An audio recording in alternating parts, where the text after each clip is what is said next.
Irma Ji, mantap Irma. Tak tahu nih, tap-tap layar dong.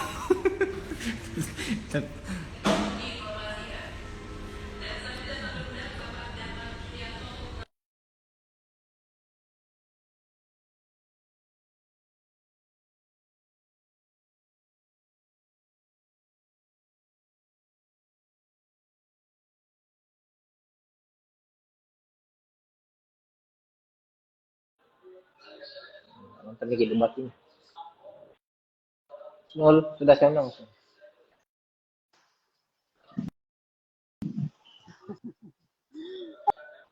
Lupa kata Allah.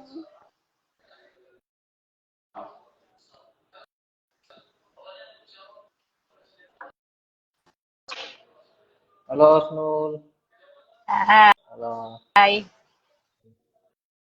Tunggu Snul, ada saya chat. Ada lima. Dulu ada mau saya chat. Sampai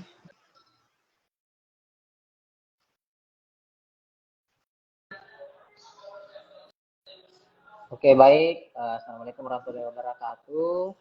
Selamat malam Snul. Selamat malam penonton Iya. Malam ini kita masuk ke episode 51. Luar biasa ini episode 51. Nah, di episode 51 kali ini kita akan ngobrol sama Husnul. Husnul Fatimah siap-siap. Arif Putri sama Ya. saya. Jadi di tema malam hari ini adalah gambaran pendidikan moral pada keluarga remaja setelah seks pranikah. Sensitif Ya. ini. Halo, Husnul. Halo. Ya. Sensitif ini, Husnul punya tema ini. Ya, sangat sensitif. Sensitif ini. Makanya sebenarnya karena jarang dibahas, menarik untuk dibahas. Kayaknya itu. Ya, jadi kita mulai dengan pertanyaan pertama, Sul. Boleh Ya. untuk sekedar penonton iya. Ini kan akan saya posting nanti di YouTube dan jadi record di Instagram. Husnul ini teman saya satu kelas di Yes. kampus. Bahasa keren ini bendaharanya. Jauh kok bongkar gitu. Cukup kelas Bendahara tayang. seumur hidup. Husnul, silakan perkenalkan dirinya, sekarang kesibukannya. Oke, Assalamualaikum warahmatullahi wabarakatuh. Selamat malam untuk teman-teman yang hadir di live IG hari ini. Perkenalkan saya Husnul Hatimah Arif Putri, biasa dipanggil Husnul, psikologi UNM angkatan 2014. Kesibukan saat ini jadi guru BK di SMA Negeri 2 Makassar. Guru BK di SMA Negeri 2 Makassar. SMA 2 itu SMA 2 berarti sekolah besar berarti itu SMA 2 ada Yes. Yes. berapa guru BK itu semua? Saat ini guru BK 4, termasuk saya. Empat orang.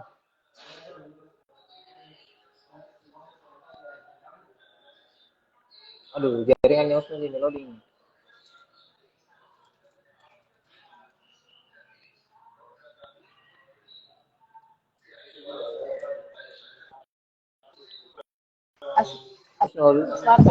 Asmar, kenapa nggak muncul muka Asmar? Jaringannya usah di sini loading ini. Ya, sekarang bisa nih. 4 orang guru BK. Iya, 4 orang guru BK saat ini. Berapa siswa? Siswa kurang lebih total 1.100 lah. Iya, 1.100. 150 satu guru BK dong. Harusnya sih begitu 150, cuman kan kekurangan jadi over. 1 orang over. Bayangkan dalam satu hari mungkin handle dua siswa. Nggak cukup itu. Hmm. 2 orang. Husnul kan artinya sekarang bergerak di dunia pendidikan, Ya. juga pendidikan. Nul, ini kan temanya agak sensitif. Boleh diceritakan kenapa memilih tema ini? Alasan memilih tema ini ya. Ya, boleh diceritakan. Oke. Kedengaran jelas suaraku? Kedengaran, kedengaran. Atau Oke. suaraku yang kurang keras atau bagaimana? Kurang keras sih suaramu. Oh, Kalau suaramu suaraku kurang ya keras. bagaimana? Keras juga keras. Oke.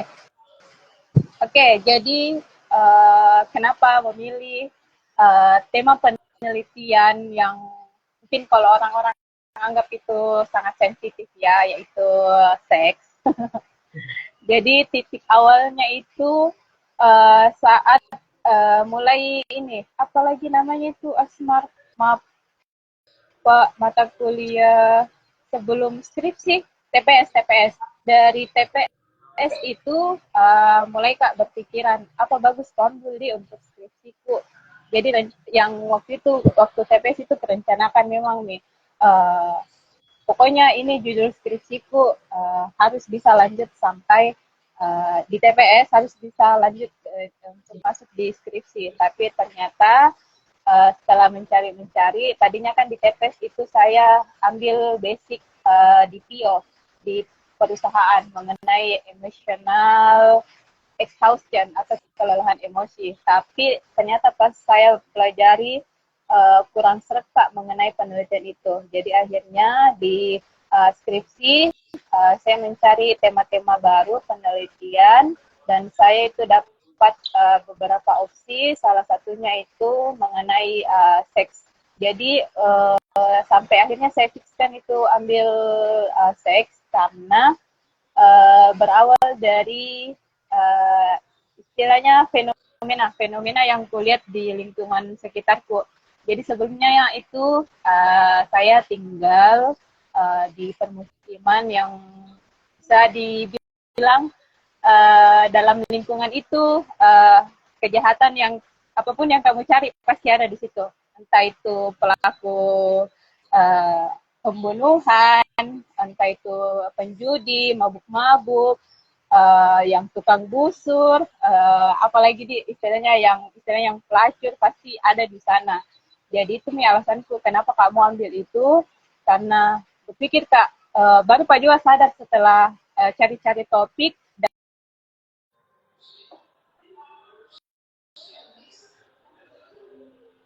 Aduh, jaringan ini. Aduh.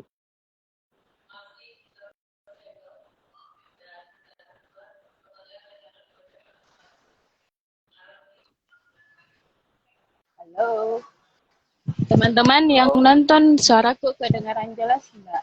Tadi loading, buffer tuh. Tadi loading ya? Iya. Jadi ada semua kasus, ada cuma. Iya.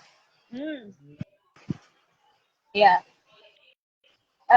Terus berawal dari titik itu, saya karena perkataannya itu dosen, saya lupa ibu siapa. Intinya itu ibu dosen yang bilang cari tema atau topik penelitian dari lingkungan sekitarmu yang kamu lihat, yang fenomena-fenomena yang terjadi dan menurutmu itu bagus untuk diteliti. Dan saya berpikir, saya mengingat kembali kejadian-kejadian yang saya lihat sendiri di lingkunganku dulu, itu terutama mengenai seks di luar nikah. Dulu saya belum dapat istilah seks pranikah.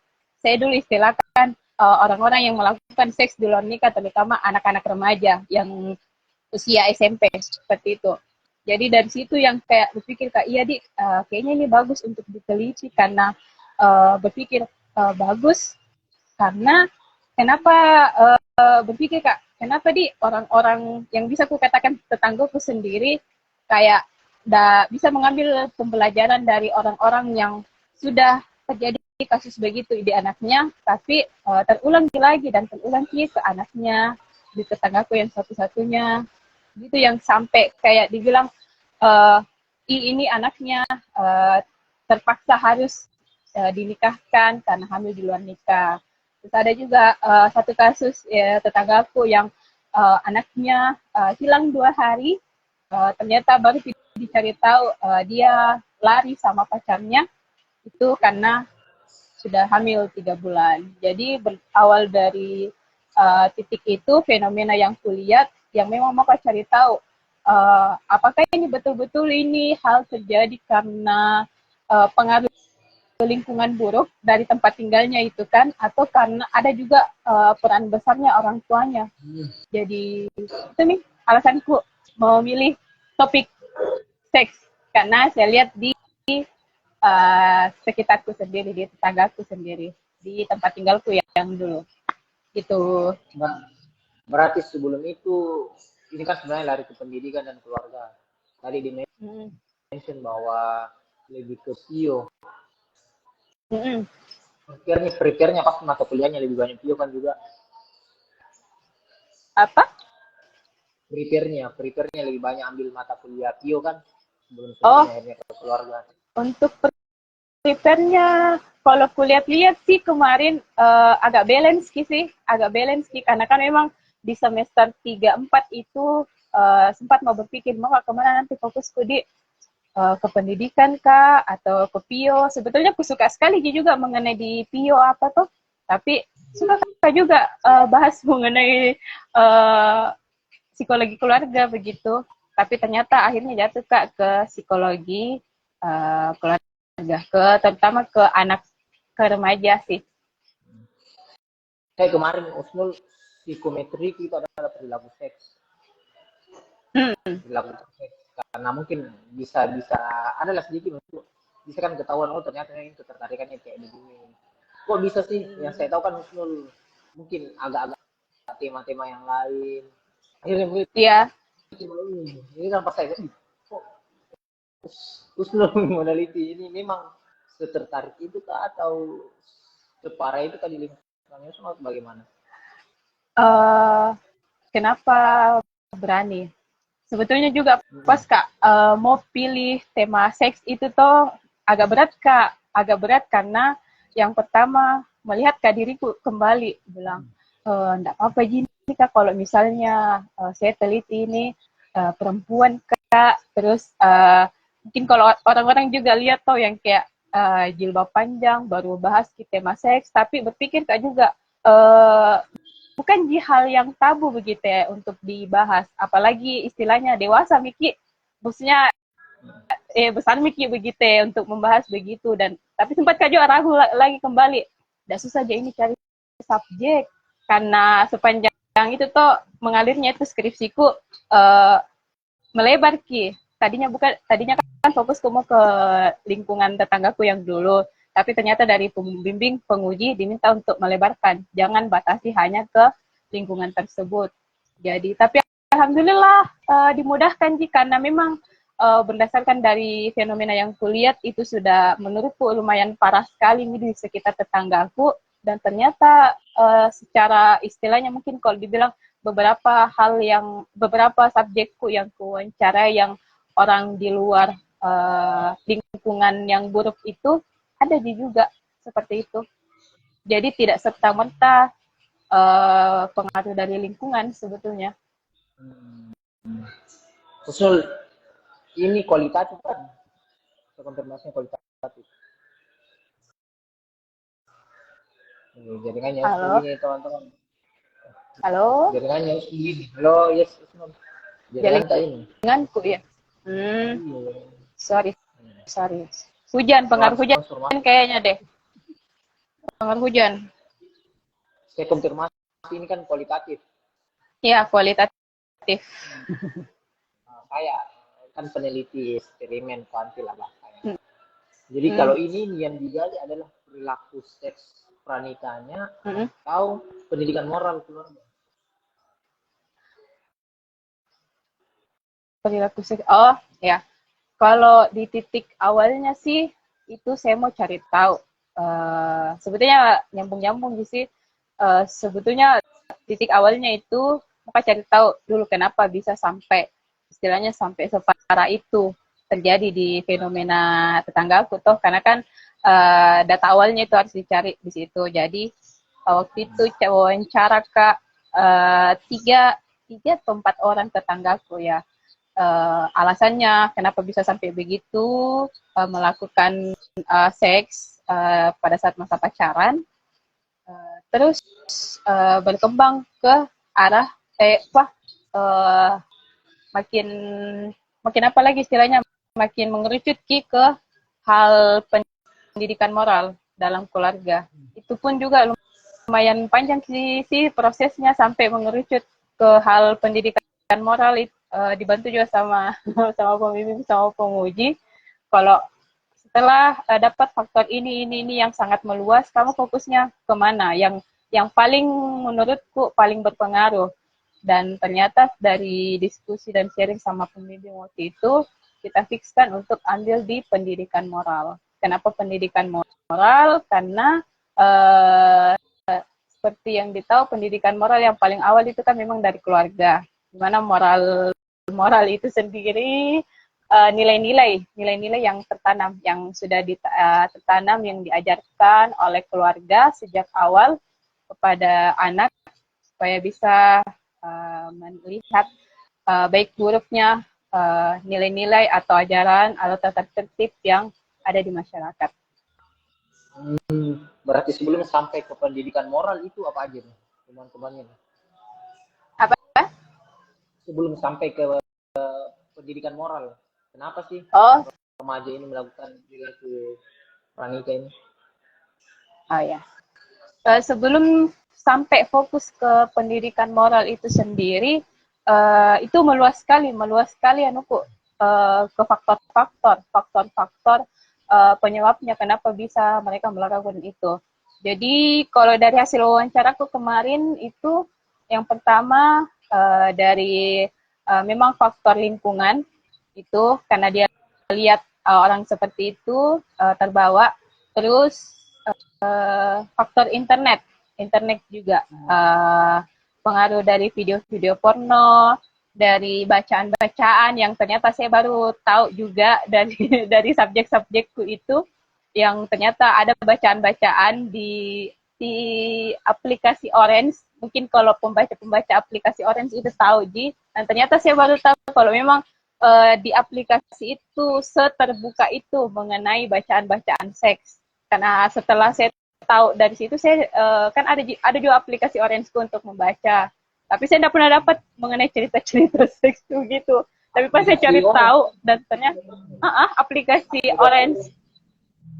Ini Orange atau no, aplikasi Wattpad. Oh, Wattpad. Ada aplikasi Wattpad itu novel itu saya kenal itu Wattpad dari SMA, tapi waktu itu bacaan-bacaan romance.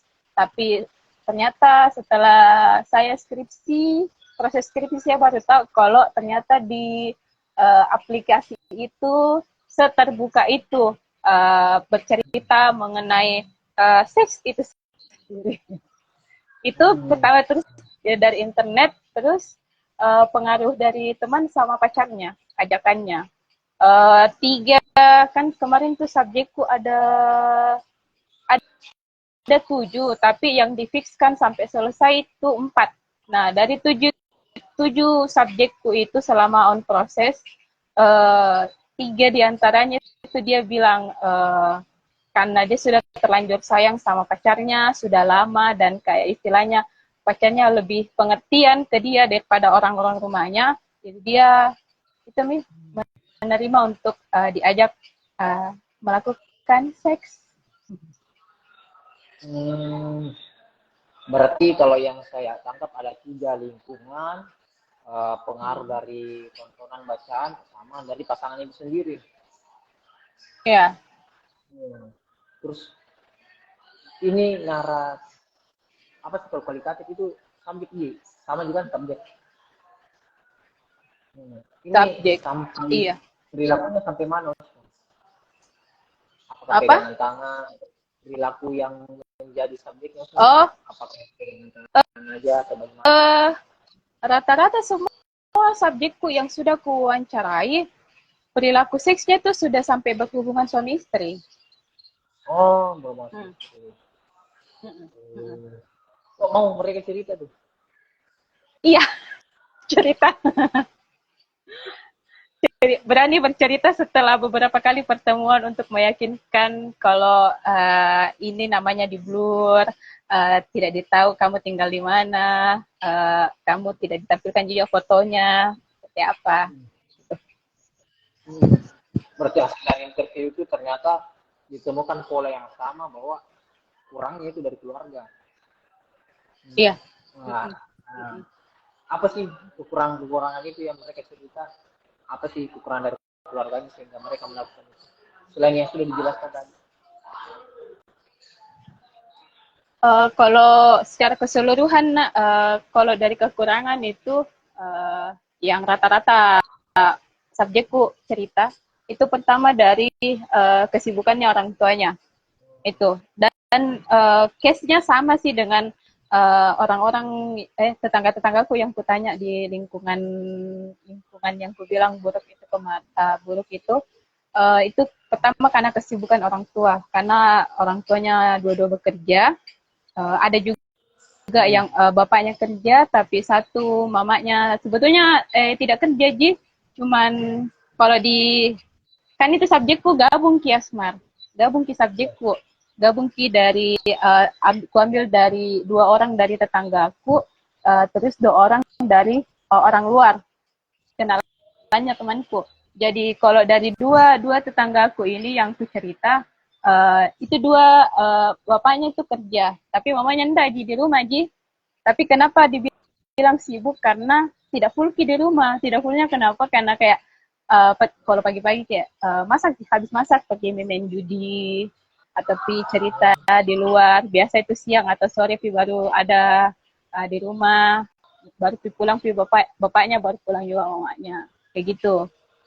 Itu pertama dari faktor kesibukan orang tua. Terus kedua juga kayak tidak ada aturan yang mengikat di rumahnya. Kayak aku tanya aturan-aturan apa yang sebetulnya yang sering orang tuanya terapkan di rumah, itu kayak dibilang batasan pulangnya kayak begitu sih. Batasan pulangnya harus pulang jam segini, nggak boleh terlalu malam, kayak begitu. Jadi tidak ada batasan yang mengikat yang dibuat oleh orang tuanya kepada dia. Nggak ada batasan mengingat. Ini subjeknya cewek semua berarti? Atau ada cowok? Tunggu dulu. Di data awal aku ada subjekku cowok. Saya lupa. Iya, di data awalku ada subjekku cowok, tapi kenapa Kanda fokuskan ambil cowok? Karena apa kemarin itu karena Moka lebih melihat ke sisi ceweknya. Kamu melihat ke sisi ceweknya? Iya, lebih melihat kamu ke sisi ceweknya yang menurutku lebih dapat hal buruknya begitu ya. Lebih rasa dampak buruknya dari seks pranikah daripada cowok. Karena kalau cowok kan yang kayak dibilang sudah melakukan itu yang tidak ada bekasnya kalau sudah pernah melakukan itu. Tapi kalau cewek kan ada bekasnya, gitu. Jadi itu kenapa kan tidak lanjutkan di data awalku sebelum Kak mulai menyusun bab 1 itu saya ambil cowok 1, cuman tidak kulanjutkan karena alasan itu. Agak menarik ini karena artinya tidak ada batasan yang mengikat di salah satu penyebabnya kenapa mereka melakukan, hanya disuruh pulang jam segini. Iya. Berarti mesti kalau kita bahasakan berarti mesti pola keluarga itu dipaparkan harus begini ya dari pernyataan itu. Terus nol itu akhirnya ke pendidikan moral keluarga. Nah, saya mau tahu ini itu pendidikan moral keluarga itu bagaimana? Jangan-jangan punya keluarga tidak memberikan pendidikan moral gitu. Pendidikan moral keluarga. Wait. Saya kan tahunya itu pola asuh. Saya tidak tahu itu pendidikan moral. Pola asuh. Saya tahu pola asuh.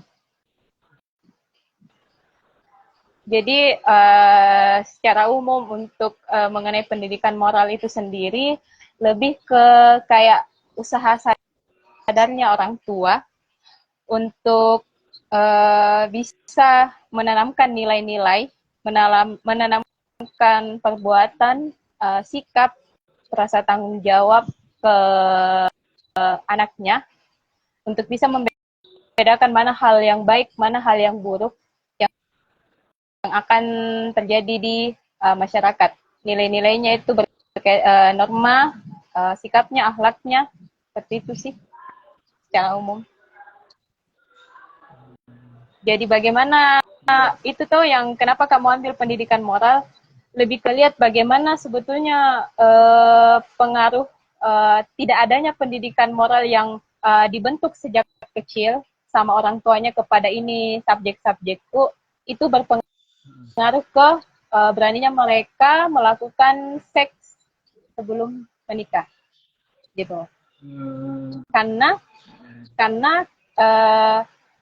kalau tidak ada karena kan tidak ada pendidikan moral, tidak tertanam di pendidikan moral mereka sejak kecil dari awal. Nah, sejak kecil. Jadi dia istilahnya tidak bisa membedakan apakah ini hal yang baik, apakah ini hal yang buruk, apalagi terutama di orang-orang yang besar di lingkungan yang buruk seperti dua subjekku itu, yang dia lihat, oh di lingkunganku banyak yang begini, jadi tidak apa-apa sih kalau begini kak, gitu.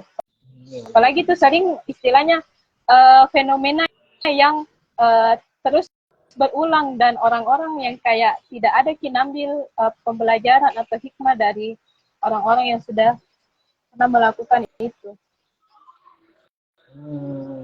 Berarti pendidikan moral itu ada usaha sadar untuk menanamkan nilai, sikap, dan lainnya. Iya. Nah, Usul, hasil penelitiannya gimana? Gambaran pendidikan dari teman-teman yang menjadi subjeknya Usul. Apa? Hasil penelitiannya, gambaran pendidikan moral dari subjeknya Usul ini.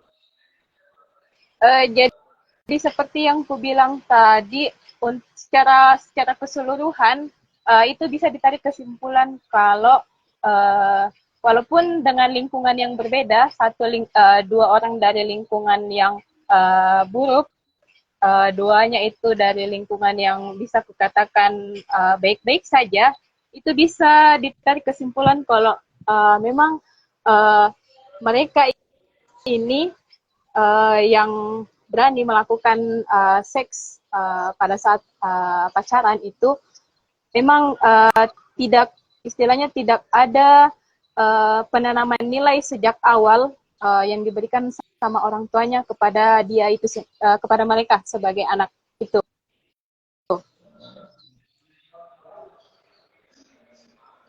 Aduh, kenapa kau blank?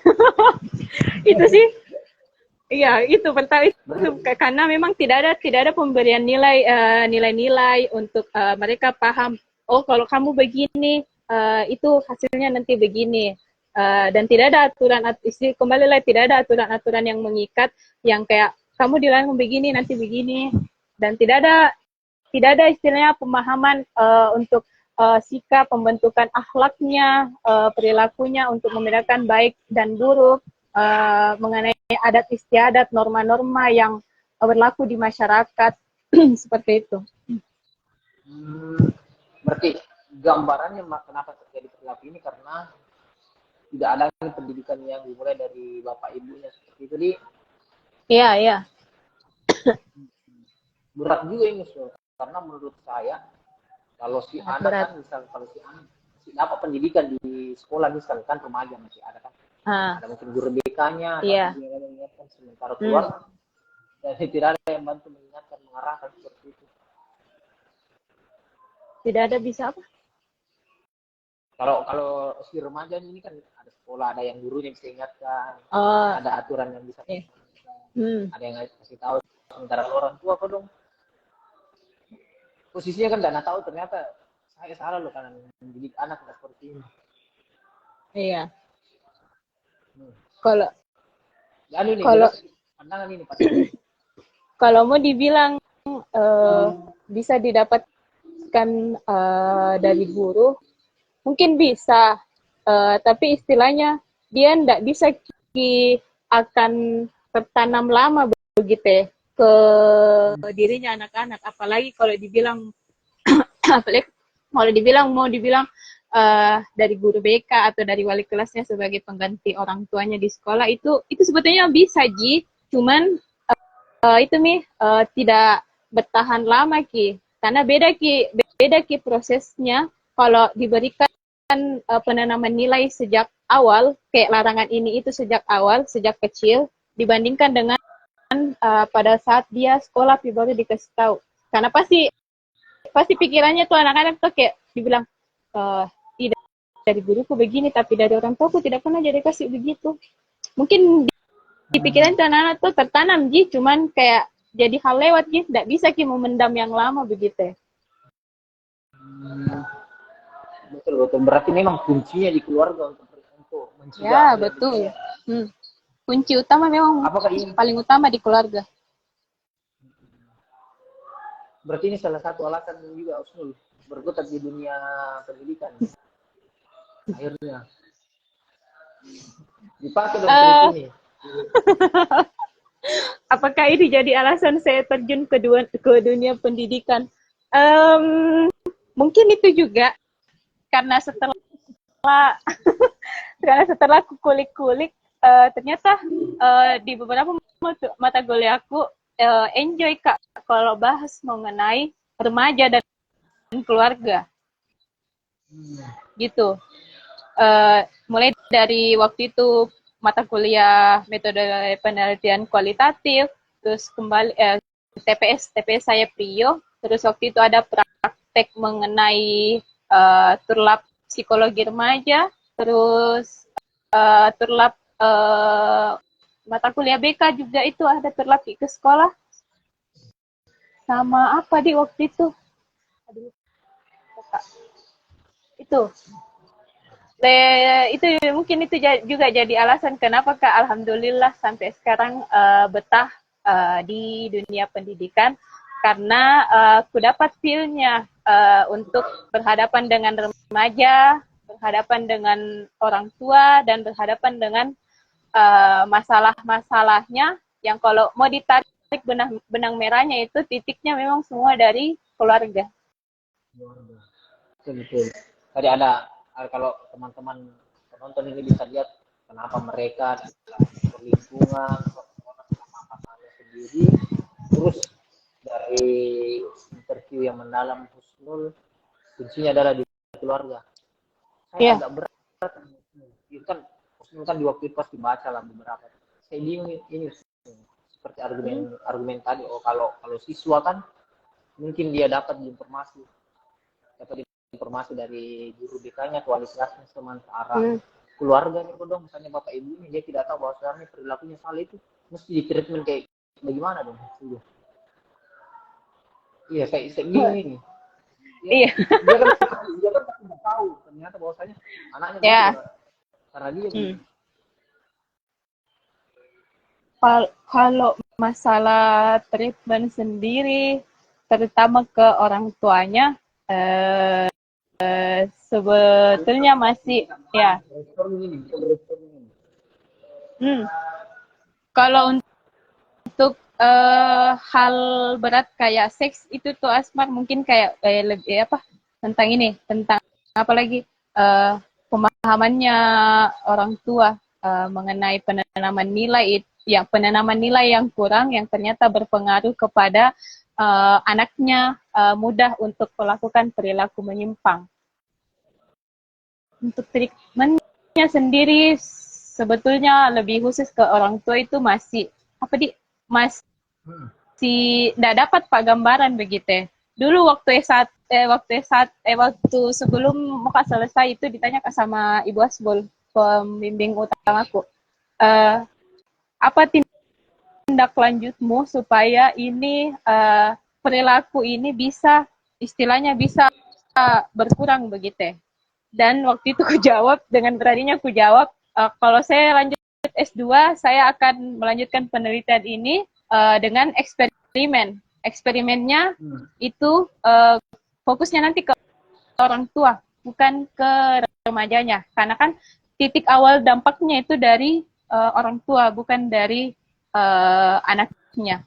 Karena kalau memang mau dipikir orang-orang tua yang istilahnya di zaman-zaman old, zaman-zaman dulu itu mungkin mereka masih merasa tabu begitu ya untuk mengajarkan atau menanamkan nilai-nilai yang penting terutama mengenai sex education itu sendiri. Jadi waktu itu dengan berani ku jawab, kedepannya mau melanjutkan penelitianku ini S1 dengan metode penelitian eksperimen. Itu mengenai fokus ke sex education, terutama ke orang tuanya, agar bisa lebih mengurangi perilaku seks pranikah ini sendiri. Tapi kalau secara umum mengenai perilakunya orang tua secara umum, nah bukan dilihat dari seks saja. Yang orang tua yang tidak tahu kalau dia melakukan salah, misalnya kayak kayak contoh kasus di sekolah-sekolah itu kan paling umum yang anak-anak yang broken home, yang secara umum anak-anak broken home yang di sekolahku itu terpengaruh anak-anaknya ke akademiknya dan kehadirannya. Nah, dari itu kalau saya sih perlahan untuk bisa bantu bicara sama orang tuanya, sama anaknya mengenai istilahnya dampak yang dirasakan anaknya itu sendiri ke perceraiannya orang tuanya. Supaya anaknya, supaya orang tuanya betul-betul juga sadar kalau seberpengaruh itu masalah perceraiannya orang tuanya ke anak-anaknya. Gitu. Nah, ini dari percakapan ini. Belus ya. Dari percakapan ini akhirnya saya paham bahwa ternyata pendidikan keluarga itu penting, deh. Sangat penting. Karena keluarga itu jadi jadi orang pertama yang anak-anak kenal. Anak-anak kenal setelah dia sadar, setelah dia bisa mengenal fisik, mengenal suara, mengenal cahaya, pasti orang tua yang paling dilihat. Karena seberpenting itu, peranan pentingnya itu orang tua untuk bisa mengantisipasi anaknya, remajanya itu tidak terjerumus ke perilaku menyimpang. Madrasah pertama kalau bahasa Indonesia. Ada istilah kayak begini. Mereka kan sebenarnya versi terbaiknya nih. Karena ada biasa tidak mau menyalahkan orang tua kan mereka sudah versi terbaiknya di waktu itu. Ya. Menjadi versi terbaik. Bagus Nul, kita masuk ke akhir-akhir percakapan kita. Dari penelitian ini Nul, tadi sebenarnya sudah di-mention bahwasanya kalau Husnul lanjut studi dia akan fokus ke intervensi ke keluarga. Iya. Kan? Pertanyaan saya adalah kalau misalnya selain Husnul ada orang yang lain yang mau meneruskan penelitian ini, apa tuh yang bisa dilanjutkan? Oh, boleh. Kalau misalnya ada yang tertarik untuk melanjutkan atau melebarkan tema skripsiku ini, terutama mengenai seks pranikah, mungkin ini setelah saya cerita setelah setelah saya ujian proposal itu saya cuti 2 bulan menghilang dari kampus karena apa? Karena saya stres, disuruh sama Ibu Marli untuk mereview 10 jurnal berbahasa Inggris untuk mencari tahu. Kamu cari dari 10 jurnal itu yang kamu review, kamu tarik benang merah hal unik yang sama sekali belum pernah diteliti. Itu. Dan saya sudah dapat benang merahnya, tapi saya rasa waktu itu saya cerita sama Marli, saya tidak sanggup untuk jalankan mengenai eksperimen. Itu. Mengenai sex education-nya. Jadi kalau ada yang berniat mau membahas mengenai seks pranikah, tidak usah cari tahu faktor utamanya apanya, kita langsung saja ke intervensinya. Intervensi entah mau fokus ke anaknya, bisa ke anak-anaknya yang sudah mencoba seks pranikah itu, seks pranikahnya kalau aku bilang kalau mau diintervensi bagusnya anak-anak yang sudah seks peranikannya itu sampai tingkat tinggi yang sudah sudah melakukan hubungan suami istri. Itu bagus dia intervensi. Dan intervensi kedua bagus ke orang tua, terutama orang tua yang masih tabu membahas mengenai seks. Kalau orang-orang tua zaman sekarang kan kulihat lumayan sadar nih begitu ya untuk mengenalkan seks ke anak-anak balitanya. Itu sudah bagus, tapi kok itu yang harus istilahnya dilawan kalau orang-orang tua yang masih memiliki pemikiran istilahnya pemikiran zaman dulu yang kayak dibilang kalau mau bahas masalah seks itu kayak iya mau bahas itu masih kecil kok gitu. Padahal besar sih. Berarti ini ada dua, intervensi ke anak atau remaja sama intervensi ke orang tua. Berarti kalau ke remaja ini supaya perilakunya berkurang gitu atau tidak melakukan lagi?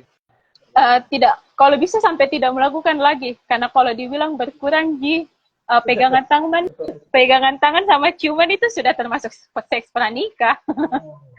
Berarti intervensinya adalah untuk tidak melakukan lagi. Iya. Iya. Oh, menarik gitu kayaknya. Menarik gitu deh, intervensi apa gitu. Betul. Makanya saya tidak bisa lanjutkan karena saya tidak sanggup waktu itu di eksperimen. Nanti kalau kayaknya masuk ini ya, saya sampaikan ke orang yang diskusi sama saya, kayaknya menarik ini kalau bagian itu. Kalau orang tua mungkin dipahamkan dia lebih kepada psikoedukasi intervensinya. Iya. Dia lebih ke psikoedukasi. Iya, itu gambaranku. Tapi yang dulu kalau ke orang tua. Tapi yang tadi menarik itu, saya intervensinya itu kalau itu dilakukan dan berhasil, kayak intervensinya akan mahal gitu. Betul. Lanjut. Semoga ada yang berhasil. Amin. Husnul, ini kan Husnul kerja ini 2 bulan menghilang. Total berapa lama ini bekerja ini? Total mengerjakan skripsi. Tunggu. 2017 itu kan selesai KKN. Itu selesai KKN di TPSK atau sebelumnya? Saya lupa. Oh, masih kuliah di situ 1 semester toh. Mulai 2018. Saya 2018 mulai 2019 Maret baru selesai. Wisuda 2019 bulan 7. Iya, 1,5 tahun. 1,5 tahun. Dari 1,5 tahun, Husnul, apa insight yang didapat ini? Insight yang didapat setelah melakukan penelitian. Insight yang didapat apa pertama untuk mengenai skripsi itu sendiri, sebetulnya setelah baru Kak juga sadari kalau skripsi sebetulnya itu yang bikin susah itu diri taji sendiri sebetulnya yang bikin susah itu skripsi. Bagaimana dengan Anda? serius yang kayak baru pas sadar sebetulnya tuh bisa aja lebih cepat, cuman karena ogahanku, cuman karena menghilangku yang sampai dicari Kak itu sama Bu Asmul yang sampai itu Bu Asmul itu bilang, kamu kenapa belum revisi yang dikasih begitu yang bilang sebenarnya bisa aja cepat, cuman karena diri tadi sendiri yang bikin itu lambat pengerjaannya. Itu yang pertama. Yang kedua, yang mau aku bilang kalau itu tema yang dari awal sudah buat kalian tertarik dengan itu penelitian, dengan itu topik, dengan itu fenomena, menurutku kalian akan enjoy untuk jalankan itu. Jadi kemarin itu berusaha berusaha.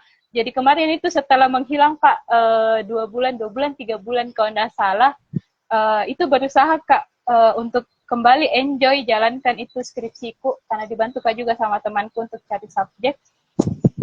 Kenapa kamu merasa enjoy? Karena aku bilang ini memang yang aku mau topik dari awal dan menurutku semenarik itu. Jadi walaupun banyak mengeluhnya, jadi tetap hahihi saja jalan skripsi. enak. Betul. Meneliti itu enak, guys. Sekarang saya merindukan untuk meneliti, serius. Rindukan meneliti. Iya betul. Saya, Serius. Enak. Serius gak? Enak itu baca jurnal. setelah saya diminta review 10 jurnal, baru di situ juga merasakan titiknya enak baca jurnal. ya, Serius. berat adalah karena Yang bikin ya itu. Tapi di situ Tom belajar bahasa Inggris toh.